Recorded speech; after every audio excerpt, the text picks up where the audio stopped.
Good afternoon, everyone. Good afternoon, Ma'am. Ayan. So, di ba, ngayon lang tayo nag-meet. So, ako nga pala si Ma'am Angel. So, syempre, ako yung nasa harapan nyo or tinatawag nyo akong ate sa labas. Pero this time, tawagin nyo ako Ma'am, di ba? Ayan. So, sino muna pwede mag-pray? Shera? Tayo tayong lahat. Mag-pray si Ate Shera.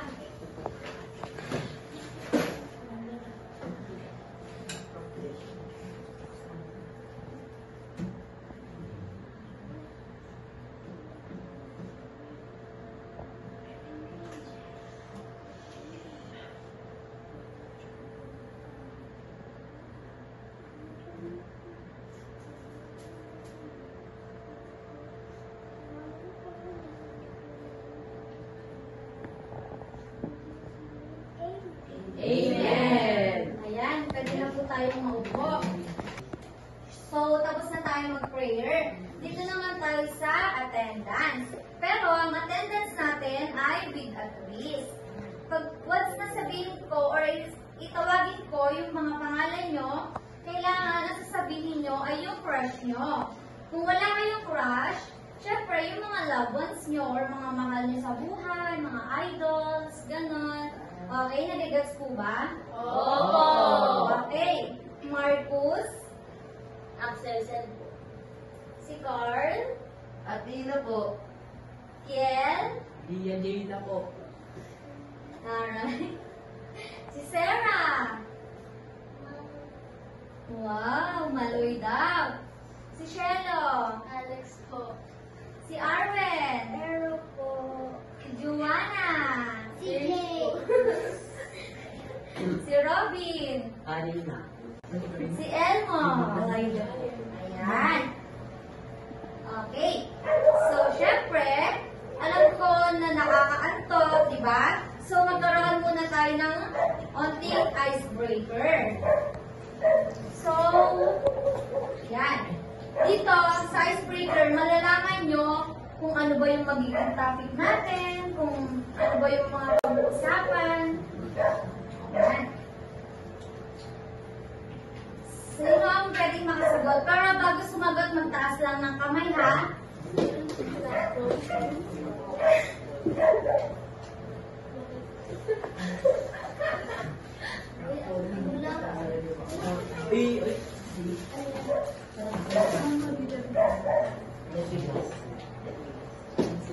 Sino pwede ang makasagot? Sige, Elmo. Rockfo. Ha? Rockfo. Tama. Ayan, kayo rockball. Ayan na, 1 point na si Elmo, ha? May prize ka sa akin, mamaya. Okay. Next. Ako. Ako po. O, ulit. Ibaba mo na lahat ng kamay. 1, 2, 3, go. Wala pa nga go, eh. Ulit. 1, 2, 3, go. Sige, si Carl. Landslide po. Tama, landslide. Alright. Okay. Yan. Ano tong matlo?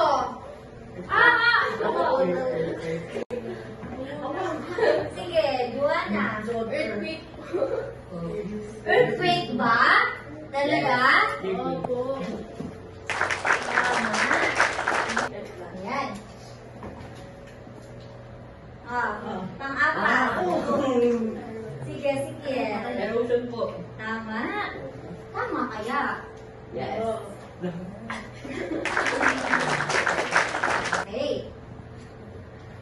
And last. Ako po. It has to others. Ako po. Okay, sige. Rainfall po. Heavy rainfall. Sino talaga nakasagot? Heavy rainfall po. Heavy rainfall po. Wait, tama yun. Sabi ko heavy rainfall. Ako yung nagsabi. Ako yung sinasabi. O, sige na. Basta may mga prize. Okay? Sabi ko. So, sa tingin nyo, dun sa icebreaker natin, ano yung pag-uusapan natin or ano ba yung magiging topic natin for today? Ano? Go! Sige, Carl. Mga climate change o mga sakuna po. Pwede, malapit na.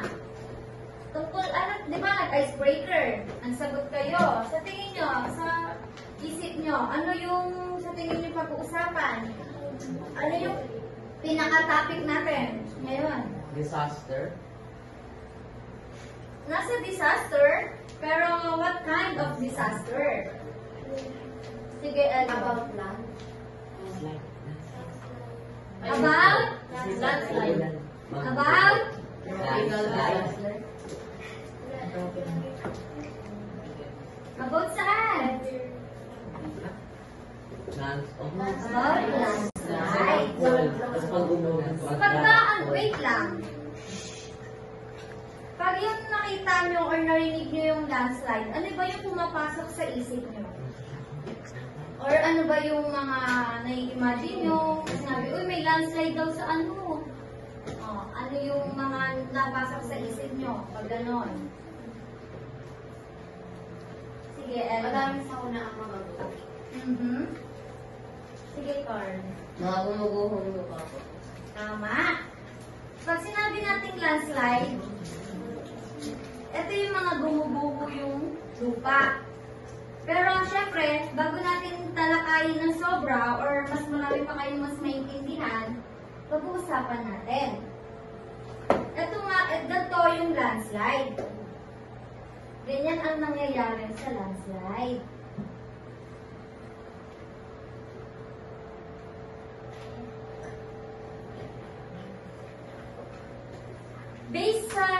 Based dito sa pinapanood nyo ngayon, sa tingin nyo, paano nangyayari yung landslide? Sige, Robin. umuulan muna po bago magka-landslide. Kasi po nababasa po yung mga lupa tapos yung mga puno po nababagsak na din. Tama?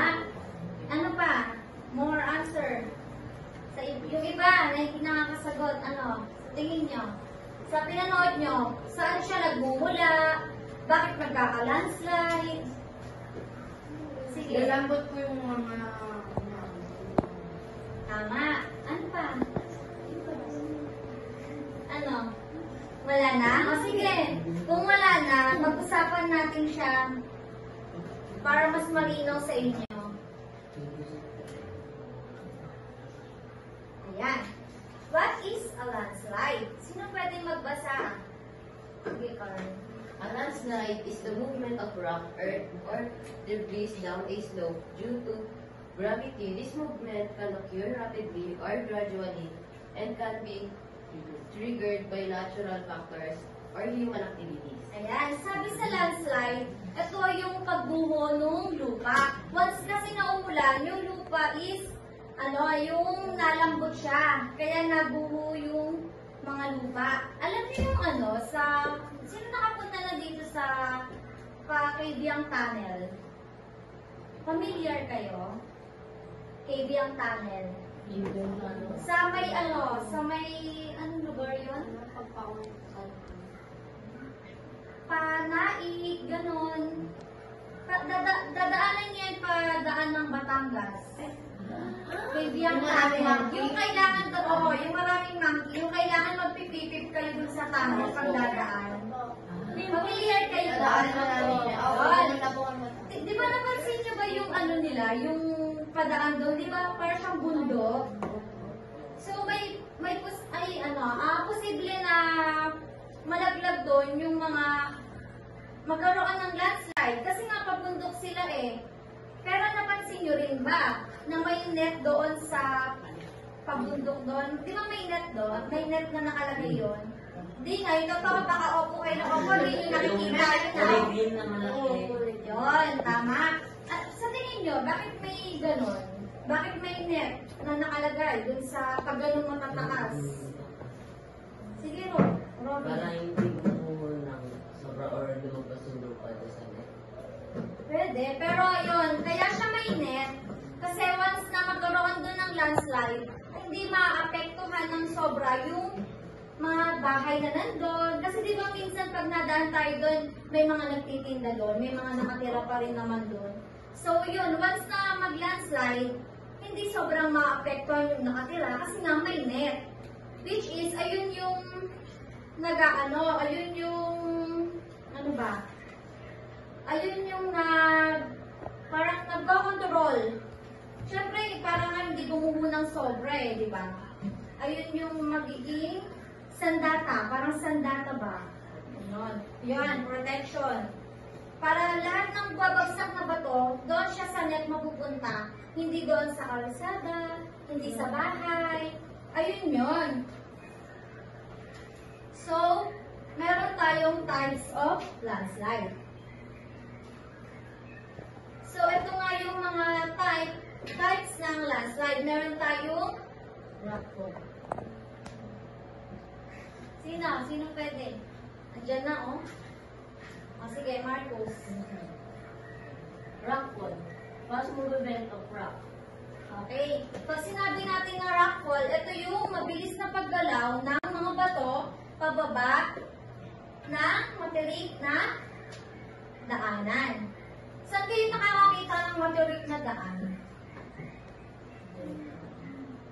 Alam niyo ba yung matirik? Saan kayo nakakakita? Saan kayo nakakakita?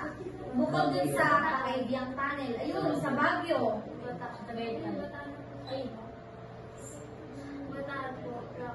Yon, oo. Alam niyo yung nagdaan na bagyo nung sa bagyong Christine? Kung nanonood kayo ng balita, meron di ba na, meron doon na nagkaroon ng landslide, pero nalimutan ko na siya kung ano siyang lugar. Na alam niyo yun? Hindi po. Ayan, mga hindi kayo nanonood ng balita. Pero pag sinabi na, wait lang ha, makinig. Pag sinabi rockfall, ito yung mabilis na paglaglag ng mga bato. Tandaan nyo ha, pag rockfall, ito yung mabilis na paglaglag ng mga bato. Pag sinabi naman na mud flow, sino pwede magbasa? Sige, Carl. Mud flow. Flow of saturated soil and waste. Ito naman yung pagdaloy ng lupa. Or kadalasan, dulot to ng matinding ulan. Ano nga ulit kapag rockfall? Isa-isa. Sige. Ano nga ulit pag rockfall? Mabilis ang tubig. Ng? Tama. Ano ulit pag mud flow? Matinding ulan po na natukas po ng pag-flow po ng mga muds. Tama. Ayun yung, pag sinabing mud flow, ito yung, pag matinding ulan, syempre, mas yung lupa, na lumalambot siya, doon kasi nagsisimula yung landslide eh. Once na bumagyo, tapos lumambot yun, lalaglag na yun. Lalo na yung sa mga mountains na nakatira, di ba minsan may mga nakatira sa bundok, diba? Mas yun tulad nga nun sa Caribbean Tunnel. And next naman tayo, debris flow. Sino pwede magbasa? Sige, Shelo. Fast movement of large pieces of debris.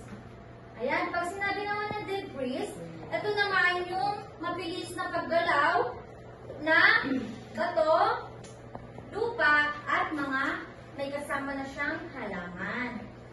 Sa kanina, di ba, sa rockfall, ito yung mabilis na pagbuho or paglaglag ng mga bato. Pag dito naman sa debris flow, hindi lang siya basta bato. May mga lupa na siya, may halaman na siya. Ano, nagigets ba? O ano nga ulit pag rockfall? Mabilis na pagbuho na. Isa-isa lang. Taas kamay, since gusto sumagot. Pag rockfall, Mabilis ng pagbuho ng mga bato. pag mud flow, wala na agad. Sige, Carl. Yung sobrang pagulan na natukas po ng saturation sa soil na nag-flow po ito. Tama. Ano pag debris flow? Sige, Rob. Pagbuho ng bato, lupa, tsaka may kasama mga halaman. Tama. So, syempre, dito naman tayo sa creek. Sino pwede magbasa? Sige, Elmo. Slow movement of soil. O, di ba, nabasa mo siya. Para sa'yo, ano yung pagkakaintindi mo? Yung mabagal po yung mga pinag-sir. Ito, pag sinabi naman na creep, ito naman siya, yung sa from the word slow movement, dito naman, yung mabagal naman yung paggalaw or pagguho ng lupa. Dito naman, mabagal na siya. Sa rockfall kanina, mabilis siya. Pero pagdating sa creep, ito na yung mababa lang. Or mabagal lang, ganyan.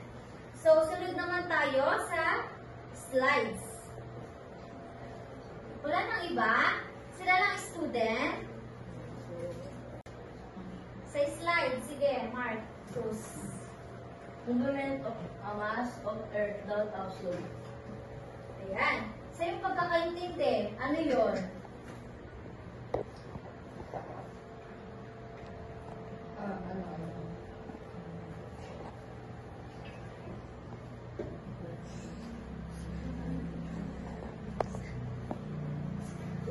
Ano? Si Red? Pag sinabing, sige. Ito po yung pababa na pagguho ng mga bato po, mga lupa. Pababa po. Tama. Ito na yung nag-i-slides na siya. Kung kanina, di ba nalalaglag lang siya? Magkaiba kasi ang nalalaglag sa nai-slide. Nagagets nyo? Nagagets nyo ba? Pag sinabing slides, ito na yung nababa na siya. Nag-i-slide na. Hoy, nagagets nyo ba na nakagkakaintindihan ba tayo? Oo. Yan. Dito sa slides, meron tong dalawang klase. Which is yung rotational and translational. Sino gusto magbasa ng una? Babasahin niyo yan. Tapos magbibigay ko yun ng insights.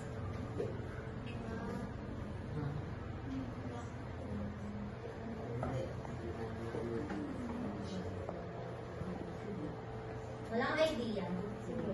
Sa tingin mo. Buri po ito na slide na yung pagguho niya po, pag-slide niya po ay pa-rotate. Pwede.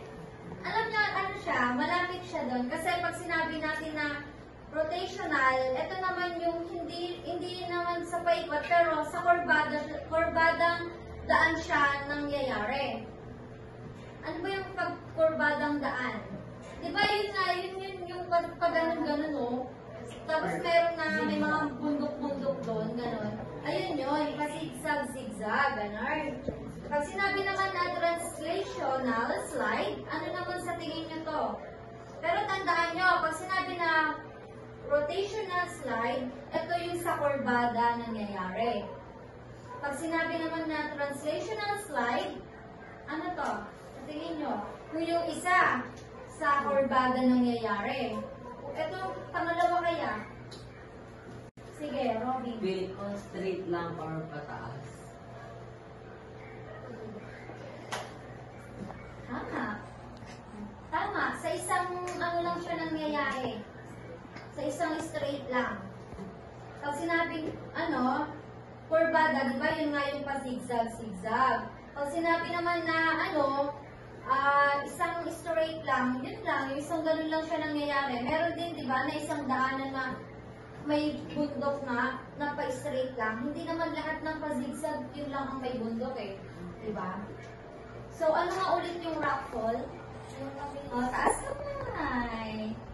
Sige, Shelo. Mabilis po na pagbuo ng mga bato po. Pababa po. Tama. Yung mud flow. Sige, si Carl. But hindi pagulan po ito na lumalambot po yung lupa sabay dun po ito na nabuho. Tama. Yung debris. Flow. Sama-samang po, rocks and soil and trees o sa pagbubo. Tama. So, yung creep, ano naman to? Mabagal na pagbuo ng lupa. Tama. So, anong sunod? Slides. Sila pa rin? Sige, Elmo. Ito po yung mga bato po nahuhulog po. Ano sa mga nag-slide po. Ano pa? Wala na? Sige, pag sinabi namang rotational, paano to? Saan ito nangyayari? Sa biglang na road. Magtaas kayo. Kung gusto niyo sumagot, taas mo lang. Sige, Shelo. Nangyari po ito sa zigzag po na daan po. Na pag-uwi po.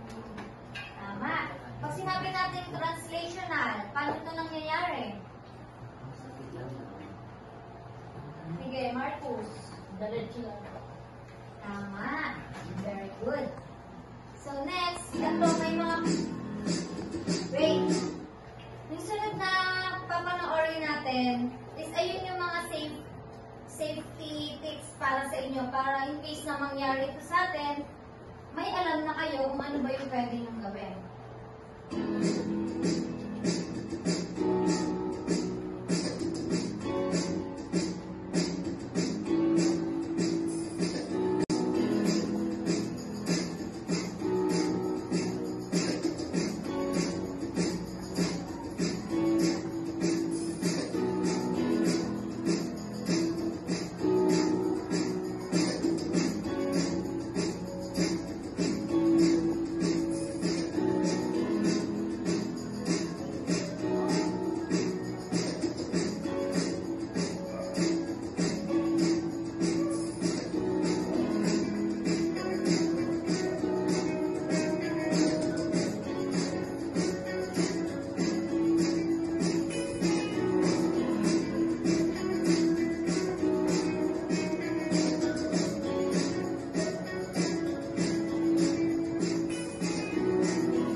Yan. Sa pinanood nyo, may natandaan ba kayo?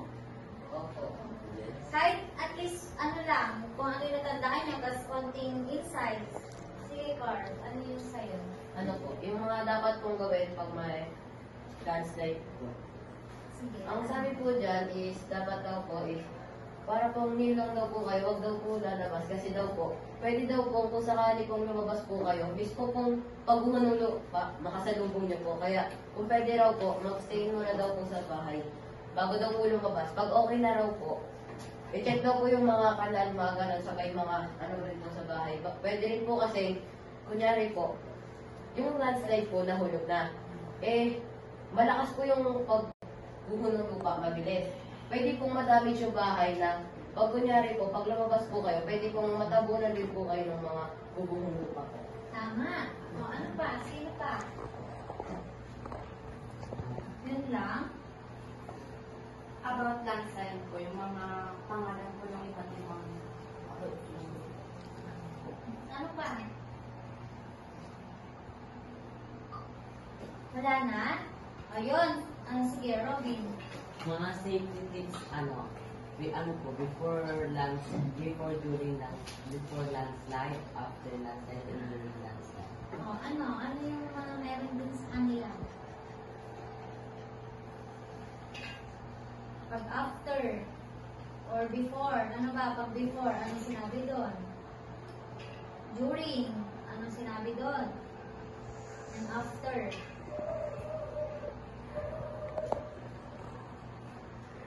Ha? Wala kayong naano doon? Mag-find out po kung magkaka-landslide po or hindi sa before po. At kung may possible po na magkaka-landslide po most probable.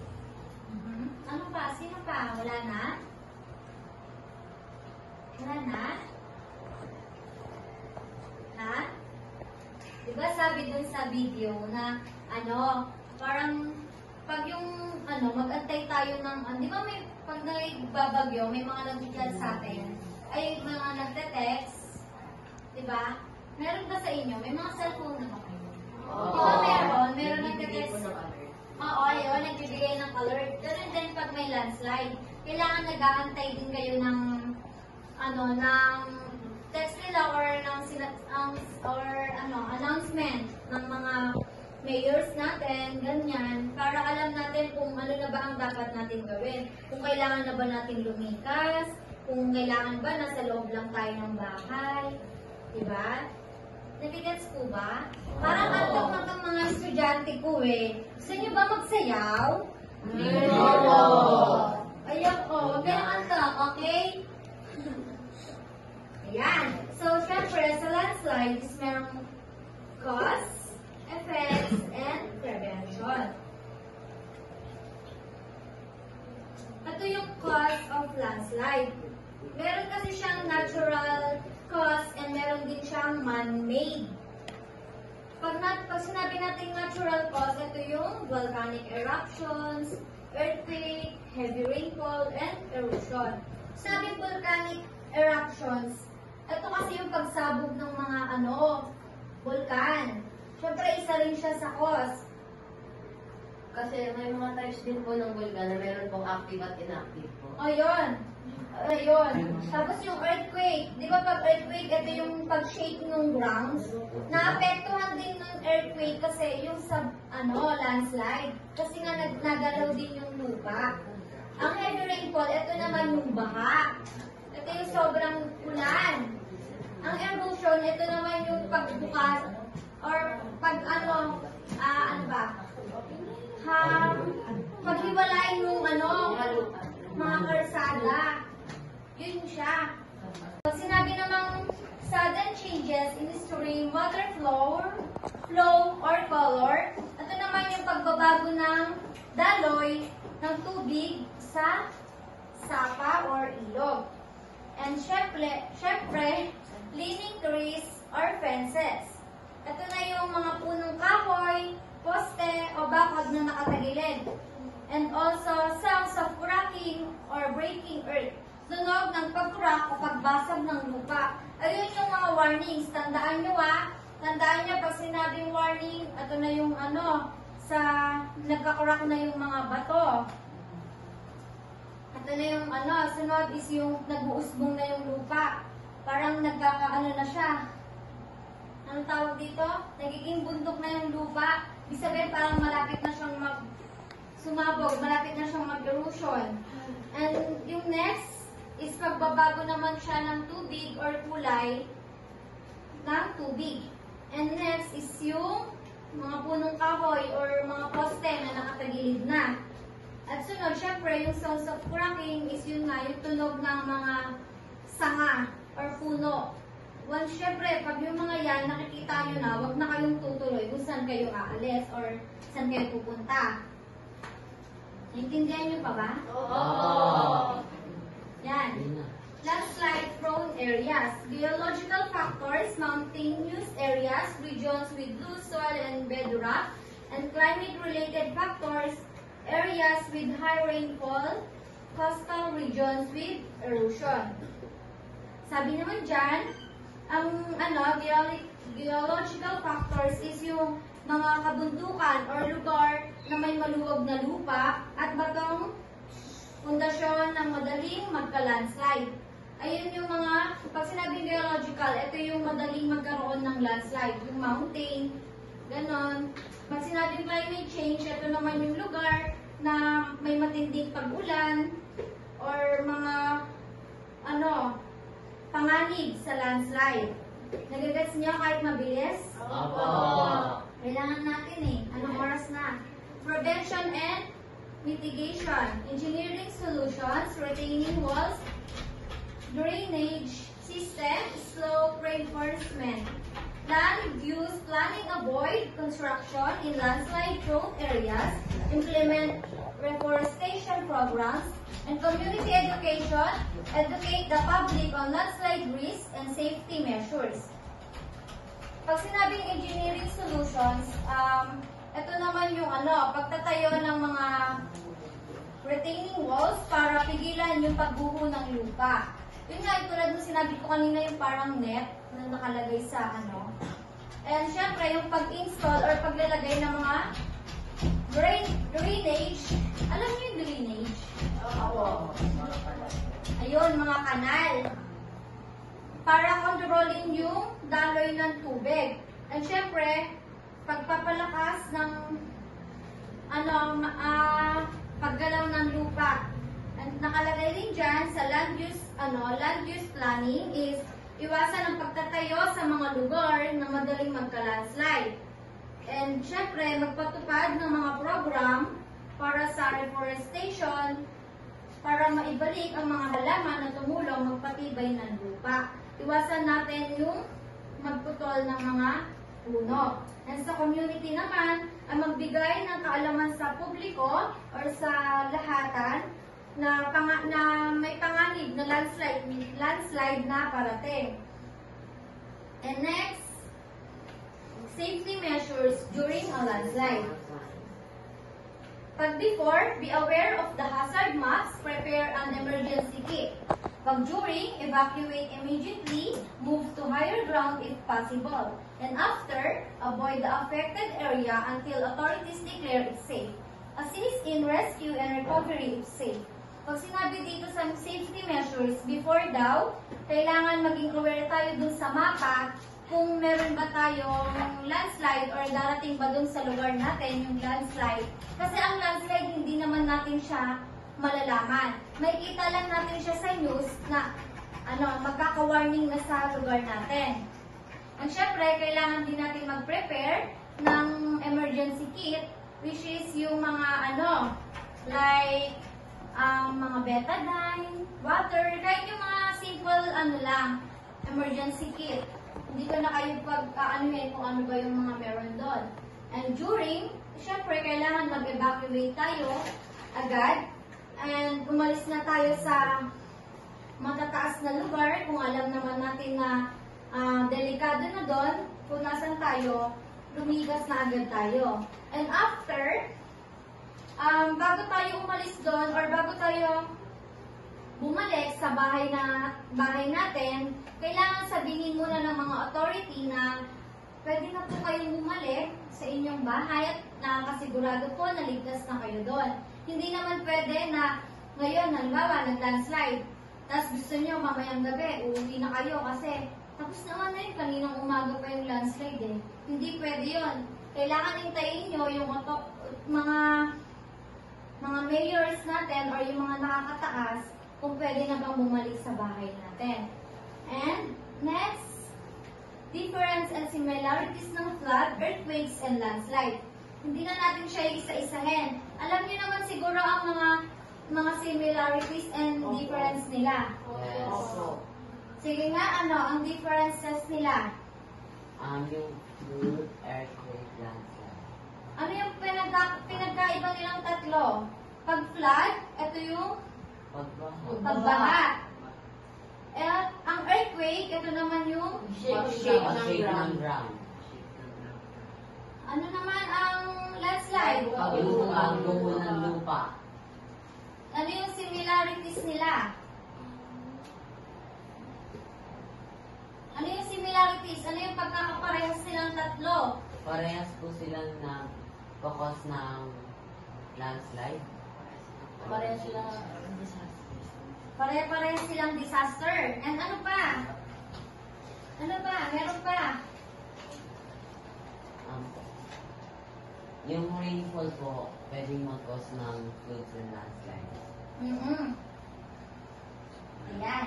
Yun lang naman yun. And conclusion is, while floods, earthquakes, and landslide differ in their nature, cause, and impacts, they share common characteristics as natural hazard that require proactive management and preparedness to minimize their effects and communities, and the environment.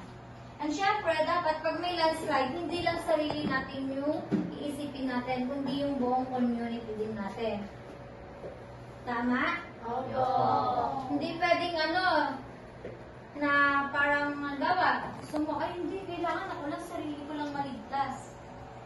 Diba? Dapat buong community natin alam na may ganitong mangyayari para lahat tayo ligtas. And hindi, syempre, hindi naman sa lahat ng bagay lagi tayo na nakakaligtas. Pero, di ba, lagi tayo din syempre magdasal. Kahit wala pa na itong mga ganito, mag-pray lang tayo lagi. Na sana hindi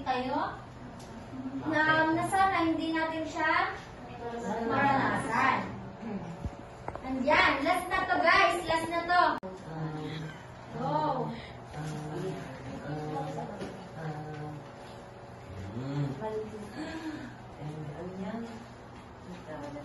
Wait. Go, go. Kung talagang nakinig kayo.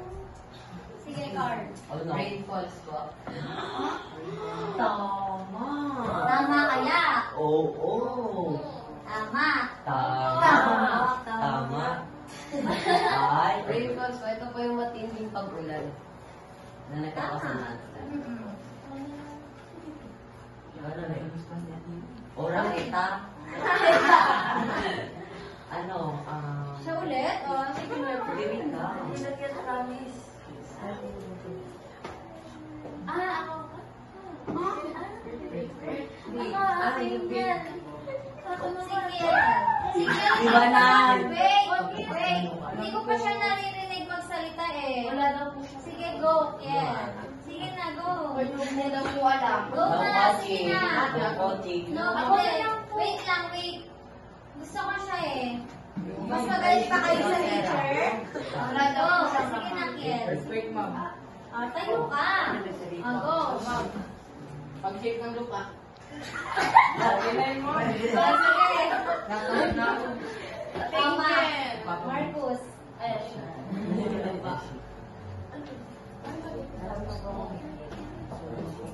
Bilis. Sino?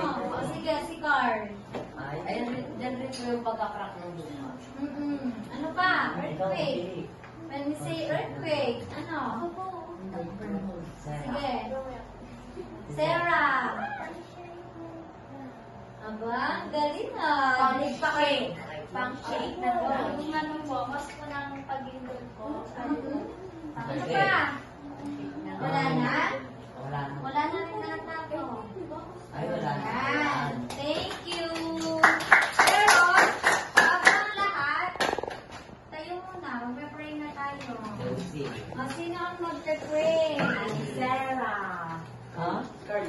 Iba naman. Hindi Carl niya. Di ba matalino ka nga, Carl? Talino pero di maka-Diyos. Sino ang mag-pray? Ano ba Sino? na? Sige na si Banal. Kaya ba Banal mo. Ako Ikaw ang na. mamimili. Mas magaling pa kay teacher. Go. Pikit pa kayo. Sige.